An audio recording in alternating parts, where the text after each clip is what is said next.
Dans ses mains, le courrier du procureur de la République classant l'affaire sans suite, faute de preuves. Qu'est-ce que vous avez ressenti quand vous avez reçu ce courrier? Un soulagement. Parce que quelque part, quand même, le 31 décembre dernier, j'ai vu ma vie basculer. Ma vie et celle de ma famille, d'ailleurs, mes enfants. Le 31 décembre dernier, lorsqu'elle rentre des courses pour le repas de la Saint-Sylvestre organisé dans son restaurant, Hélène Ngomabo est interpellée par la police et placée en garde à vue. Ils ont tout perquisitionné de fond en comble, le restaurant, tout. Et quand on passe derrière, je vois la policière qui mesure le mur de derrière. Je ne comprends rien. Lors de son audition, les enquêteurs lui apprennent que l'une de ses salariées vient de porter plainte.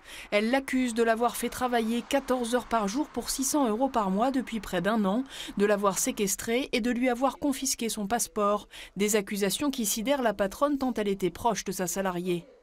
Elle était comme ma fille. Et c'est ça qui me fait mal.